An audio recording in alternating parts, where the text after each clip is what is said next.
We are 1 week out from major election contests around the country. President Trump is in Asia. We're going to talk about Renovation Gate. All of that and so much more today on 10-Minute Drill.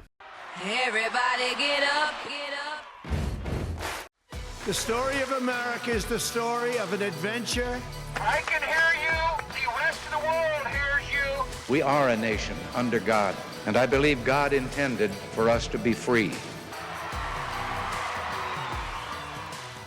We are 1 week out from Election Day in a number of major contests. First, let's go to New York. This is a rally held for socialist mayoral candidate Zohran Mamdani. Over the weekend, Zohran Mamdani's candidacy was endorsed by Democrat leader Hakeem Jeffries, once again highlighting the fact that this is the party now. But here's Bernie. At a moment when Americans are extremely distressed about where we are as a nation, economically and politically, a victory here in New York will give hope and inspiration to people throughout our country.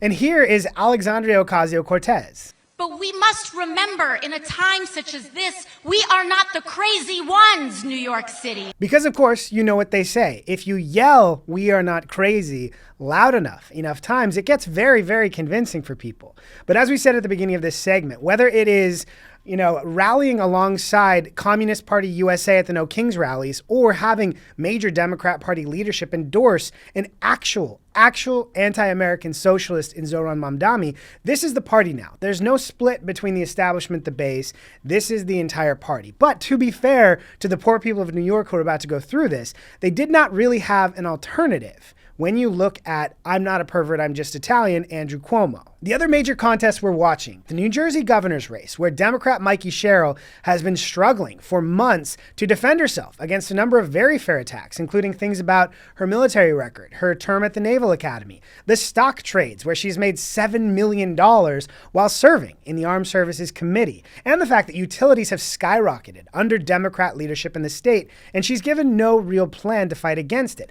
But the other major marquee races to watch are in Virginia, where the Attorney General race was turned upside down after the Democrat candidate for Attorney General first was caught in a major scandal. He was caught going well over 100 miles an hour, and instead of going to jail, he accepted a community service sentence. But he didn't do any community service. He worked for his own super PAC, and he likely got paid for it. But the much bigger scandal in that same race is the fact that Jay Jones, that Democrat Attorney General candidate, texted another lawmaker about wanting to murder his political opponents and watch their children die. That major bombshell has both changed the Attorney General race, but also the governor's race, where Republican candidate Winsome Earl-Sears has pulled incredibly close to Abigail Spanberger, who both can't distance herself from Jay Jones and his desire to murder people, but also can't explain her position on allowing sex criminals into bathrooms and locker rooms with young girls. President Trump is in Asia this week. He began over the weekend in Malaysia. They were heavily focused on trade and mineral deals. Then on Monday, he flew to Tokyo. He held a major meeting with the new Japanese Prime Minister just this morning. On Wednesday, he'll fly to South Korea for a bilateral with the president. He'll have a keynote at the APEC CEO luncheon. And then on Thursday, he has the much-awaited bilateral meeting with China President Xi Jinping before returning to Washington, D.C. These are all very important meetings, whether it's the mineral deals that he's working on with countries like Malaysia that are focused on improving our own economy, but also the minerals and parts that are very necessary for manufacturing across the board. In Japan, he's meeting with the new Prime Minister, Sanae Takaichi, who is very famous for having a much more conservative view than some of her predecessors, including on issues like immigration. She and President Trump have a lot in common as they talk about trying to cut back on illegal immigration in their country. And then the marquee meeting here will be with Chinese President Xi Jinping, where they're talking about everything from the future of TikTok to our trade relationship, which has had major ripple effects on the American economy. We will track this all closely and on our Thursday episode give a bigger readout on how all these things have played out. Today is day 28 of the federal government shutdown, and there is no end in sight as we approach one of the major cliff deadlines in this shutdown. In the beginning of next month, in just days, 42 million people will lose SNAP benefits. Now, we can have a much longer conversation about how scary it is that 42 million people are on SNAP benefits in our country. But in the near term, look at how scary it is that Democrats are willing to see so many people go without food for this political exercise. Now, one complaint that I've had throughout the shutdown is the fact that Democrats have not made any actual policy argument for why they need to keep the government shut down. Their fight over these healthcare subsidies was turned on its head last week as a number of Senate Democrats put out cases of people who are going to lose their subsidies who are actually very unsympathetic. Let's go first to Amy Klobuchar. Early retirees like Bill and Shelley will see their health insurance premiums increase nearly 300%, from $442 to $1,700 per month if congressional Republicans refuse to extend the enhanced tax credits. That's an extra $15,000 a year families can't afford. Now, a couple points here. I don't want anyone to have to pay more for healthcare than they should because of this broken Obamacare system. But if you're pointing out cases like this, early retirees are not sympathetic. Both these people worked government jobs, have six-figure government pensions, and were able to retire in their late 50s. So as you have younger Americans who can't afford their healthcare right now, along with anything else, being told they need to pay for these pandemic era premium subsidies for these vacationers to spend more time in fancy places like La Jolla, which you see pictured there, it is incredibly unsympathetic. And Amy Klobuchar's tweet got a lot of pushback and generated a lot of news stories because it highlighted just how ridiculous this policy is that Democrats are demanding. But the latest inflection point in the shutdown came yesterday morning. This tweet from Jake Sherman. Big news from NBC. American Federation of Government Employees says it's time to pass a clean CR and open the government. AFGE says both sides have made their point, but Democrats have said they're not trying to make a point, they want to enact change. So this is the largest government worker union in the country, and they have turned on Democrats and say we need to open the government, which is a massive, massive, massive sign that we may start to see a little bit of wiggle room because these government unions control Democrats completely. So we'll see if there's a light at the end of the tunnel coming up fairly soon. In addition to those major elections we talked about earlier in the program, another major election coming up is California's Prop 50. This is the ballot measure that will redraw California's congressional districts to make them even more gerrymandered than they already are. As we talked about a few months ago, California's current districts are already so gerrymandered that Republicans in the state of California have far less representation than what we're seeing in states like Texas, in new maps that Democrats are saying are the end of the world. As we showed previously, here are some of the absurd district lines that actually look a lot like animals and other things for California's new proposed maps. Arnold Schwarzenegger went on CNN to push back on Gavin Newsom's major power grab. There is such extreme gerrymandering going on that in a state like Massachusetts, it has like 40% of the people voting for Trump. They have zero representatives. The Republican Party has zero representatives sent to the House. With this major Gavin Newsom power grab in the backdrop, and the fact that Gavin Newsom and Democrats are pushing to overthrow California's very popular Independent Redistricting Commission, Gavin also teased in an interview that he is planning on considering running for president in 2028. After the 2026 midterms, you're going to give it serious thought. Yeah, I'd be lying otherwise.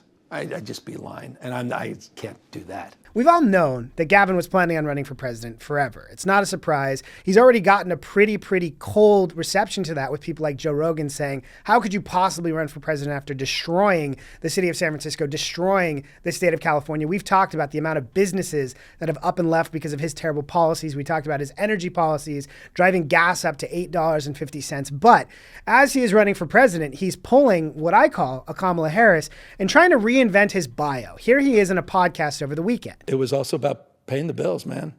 And it was just like hustling.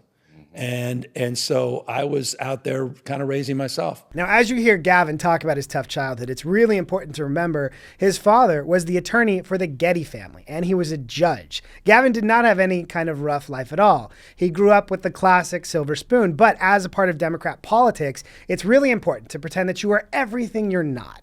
So here we go.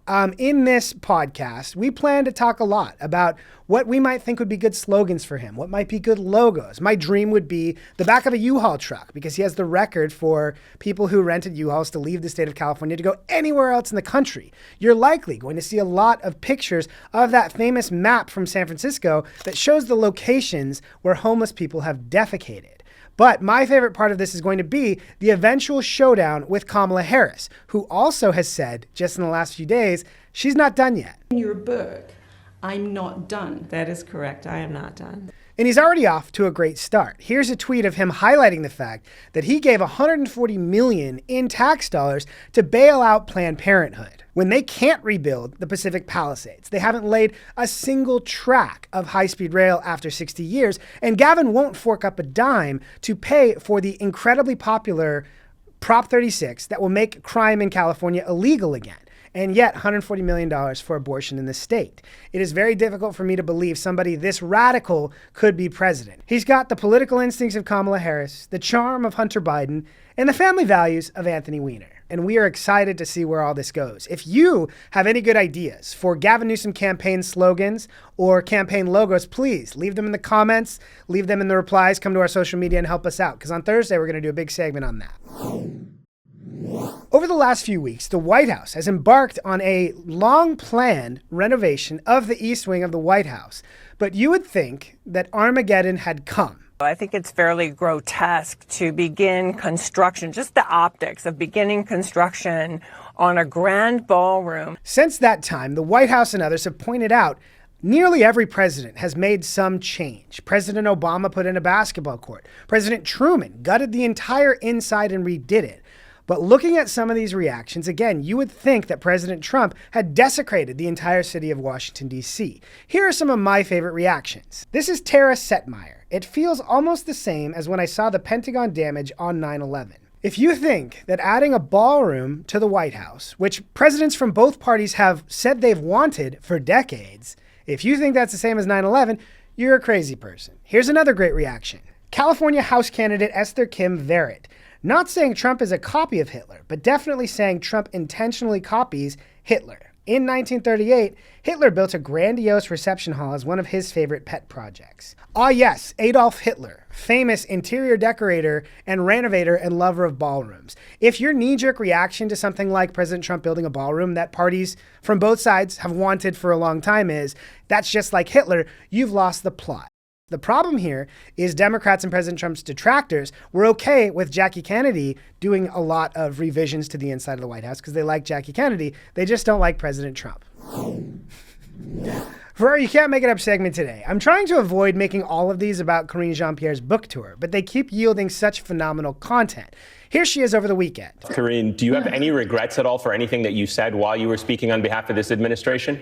I woke up every day as a Black woman who is queer, who no one had ever seen someone like me at that podium standing behind that lectern. So when Karine announced that she was writing a book, a lot of people thought it would be an opportunity for her to clear the air and say, I wish we had done a few things differently. But if you've watched even a second of her book tour, it's nothing like that. So she has no regrets, but she also wants you to know the thing that she's most proud of is not any particular accomplishment, not anything she was a part of announcing or rolling out.